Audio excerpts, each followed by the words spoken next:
Hi students, good morning. Welcome to my class. Students, at previous class we know about the hobbies poem, isn't it? Let's today's class we know the good hobbies lesson. Okay children, all of you open your textbook and come to page number 74.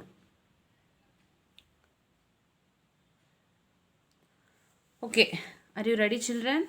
Now I'm going to read a lesson. All of you listen carefully and point out the finger. Good hobbies. There lived a cute boy at Tiruchinappalli in Tamil Nadu. He was born on November 7, 1888. He was very clever and smart. He was good in his studies and had good hobbies too. He loved to swim in the village pond for hours. He had so many friends to play with. They loved flying kites. They used to make colorful kites. The boy was always busy. When he had no work, he used to go for a long walk. He loved to watch the beauty of nature. He was very curious about everything around him. The boy was waited for evening every day because it was time to listen to stories from his father. Many village people used to come to his father to listen to the stories of the Ramayana, the Mahabharata, and other stories. The father also used to play on the veena and violin. The boy enjoyed the sweet music. He was so curious to know everything. The boy was very intelligent and disciplined. All the teachers loved him and advised him to read good books. The boy started to read books on science and nature. His interest in science grew day by day. Physics became his favorite subject. These good hobbies helped him to work hard to find new things. With his hard work, he became a famous scientist and got the Nobel Prize in 1930. Do you know who this boy was? It was Sir C.V. Raman. He invented his theory on light, popularly known as Raman effect. Okay, children, understood? Okay, let's know the new words. Hobby, an activity which someone does for pleasure. Curious, interested to know about something. Scientist, one who studies science. Invent,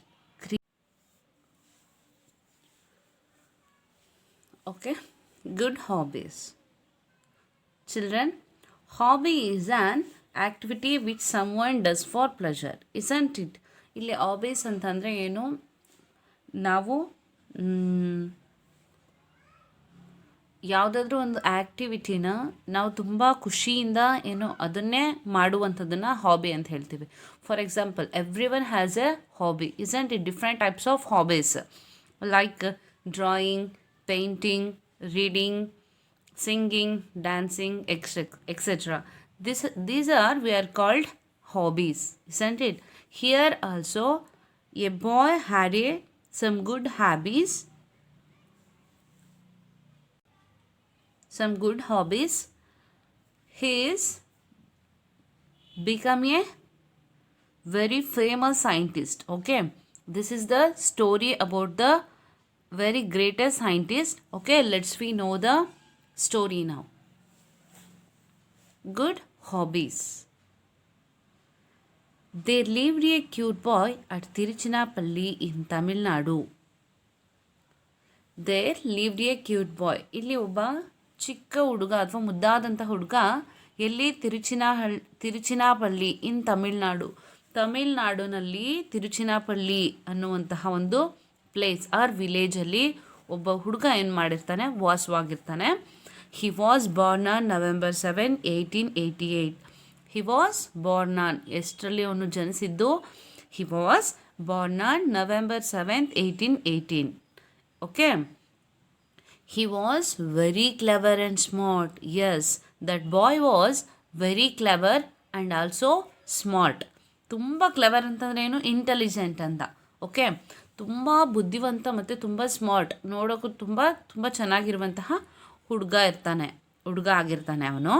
he was good in his studies and good hobbies too. Also he is good in studies, ತುಂಬ ಚೆನ್ನಾಗಿ ಕೂಡ ಓದ್ತಿರ್ತಾನೆ. And had good hobbies too, ಹಾಗೆ ಒಳ್ಳೆ ಹವ್ಯಾಸಗಳನ್ನು ಕೂಡ ಏನು ಮಾಡ್ಕೊಂಡಿರ್ತಾನೆ ಇವನು, ಮೈಗೂಡಿಸ್ಕೊಂಡಿರ್ತಾನೆ ಅಥವಾ ಒಳ್ಳೆ ಅಭ್ಯಾಸಗಳನ್ನು ಕೂಡ ಹೊಂದಿರ್ತಾನೆ. He love to swim in the village pond for hours.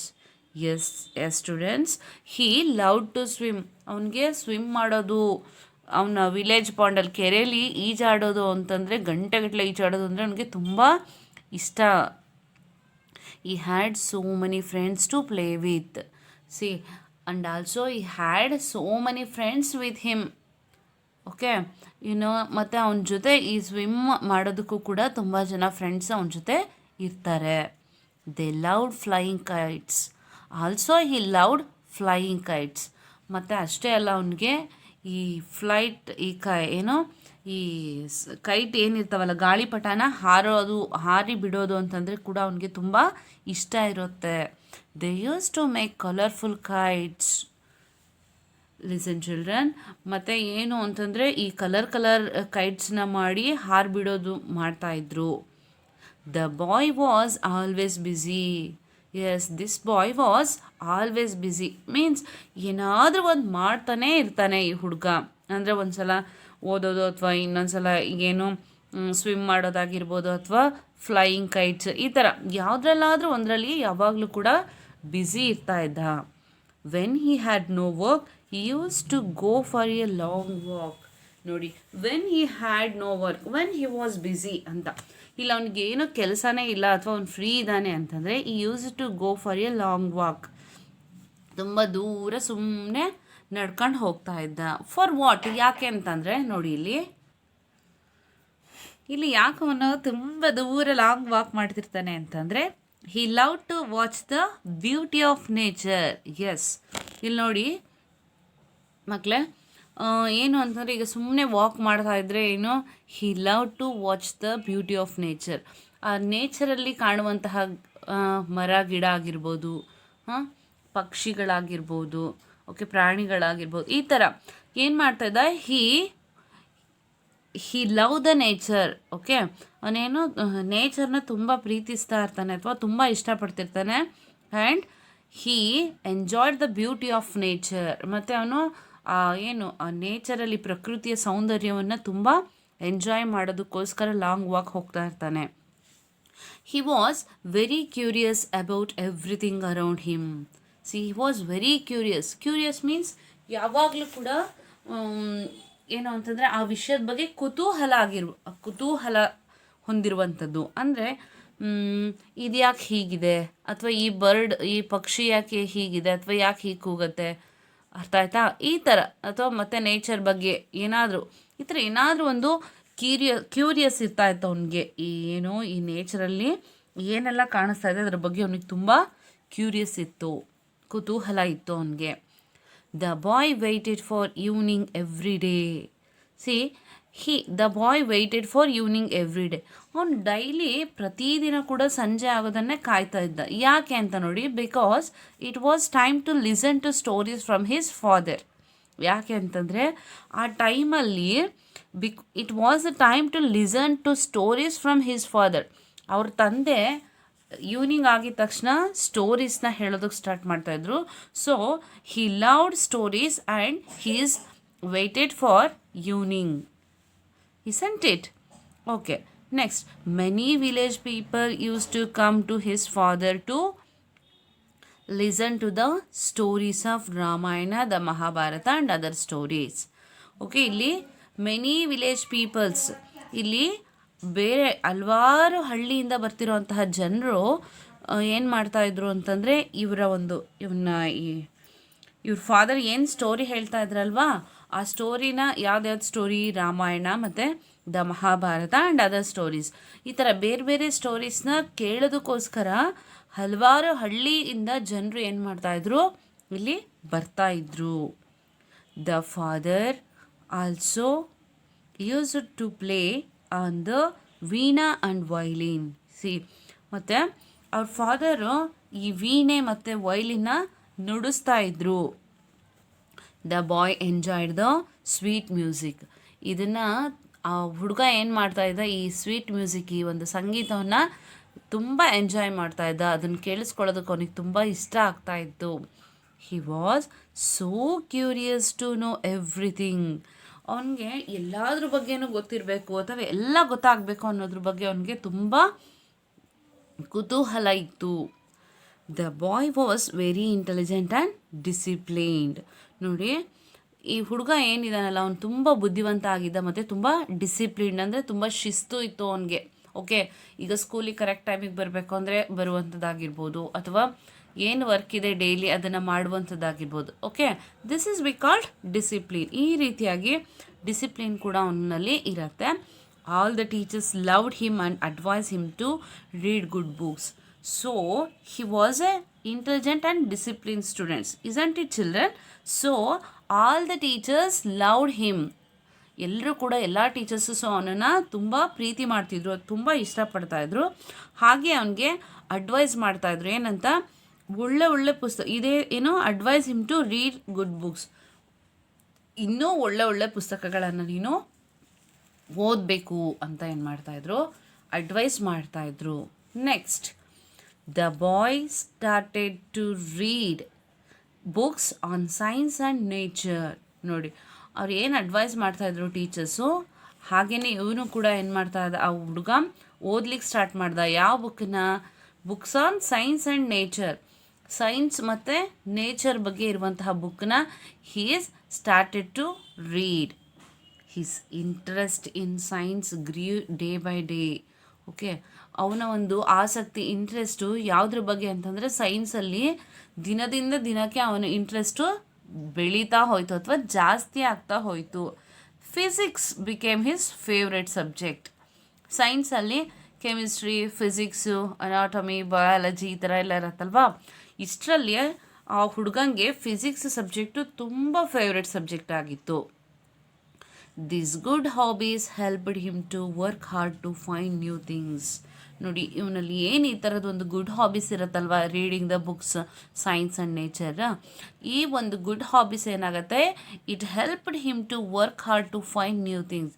ಹೊಸ ವಸ್ತುಗಳ ಬಗ್ಗೆ ಅಥವಾ ಹೊಸ ವಿಷಯಗಳ ಬಗ್ಗೆ ತಿಳ್ಕೊಳ್ಳೋದಕ್ಕೆ ಏನು ಮಾಡ್ತು, ಅದು ಹೆಲ್ಪ್ ಮಾಡ್ತು ಅವನಿಗೆ. With his hard work he became A famous scientist. ನೋಡಿ, ಅವನೇನು ಓದೋ ವಿಷಯದಲ್ಲಿ ತುಂಬ ಹಾರ್ಡ್ ವರ್ಕ್ ಮಾಡ್ತಾ ಇದ್ದ ಅಲ್ವಾ, ಅದು ಅವನನ್ನು ಸೈಂಟಿಸ್ಟ್ ಅಂತಂದರೆ ವಿಜ್ಞಾನಿ, ಒನ್ ಹೂ ಸ್ಟಡೀಸ್ ಸೈನ್ಸ್ ಬಗ್ಗೆನೇ ಯಾರು ಓದಿ ಏನಾದರೂ ಒಂದು ಅಚೀವ್ ಮಾಡ್ತಾರೋ that's called scientist, isn't it?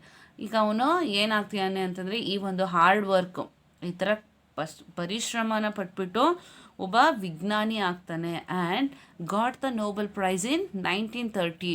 ಮತ್ತು ಅವನಿಗೆ ನೋಬೆಲ್ ಪ್ರೈಸ್ ಎಷ್ಟರಲ್ಲಿ, 1930 ಅವನಿಗೆ ನೋಬೆಲ್ ಪ್ರೈಸ್ ಕೂಡ ಸಿಗತ್ತೆ ಅಥವಾ ಅವನು ಪಡ್ಕೊಳ್ತಾನೆ.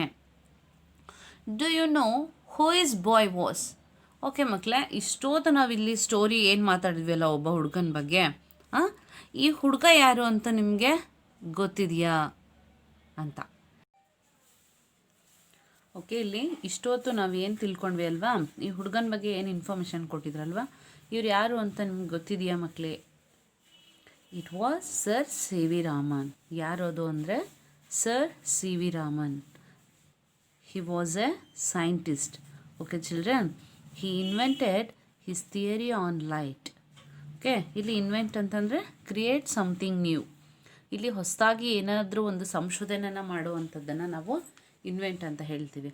ಇಲ್ಲಿ ಇವರು ಯಾವುದ್ರ ಬಗ್ಗೆ ಇನ್ವೆಂಟ್ ಮಾಡಿರೋದು ಸರ್ ಸಿ ವಿ ರಾಮನ್ ಅವರು ಅಂತಂದರೆ ಥಿಯರಿ ಆನ್ ಲೈಟ್ ಅಂದರೆ ಬೆಳಕಿನ ಬಗ್ಗೆ ಏನು ಮಾಡ್ತಾರೆ, ಒಂದು ಇನ್ವೆನ್ಷನನ್ನು ಮಾಡ್ತಾರೆ. Popularly known as Raman effect. ಇದು ಎಲ್ರಿಗೂ ಗೊತ್ತಿರೋ ಹಾಗೆ ಇದನ್ನು ರಾಮನ್ ಎಫೆಕ್ಟ್ ಅಂತ ಕರಿತೀವಿ. Okay children, understood? Okay children, this lesson language activities will be continued on next class. Okay, until then, take care and bye.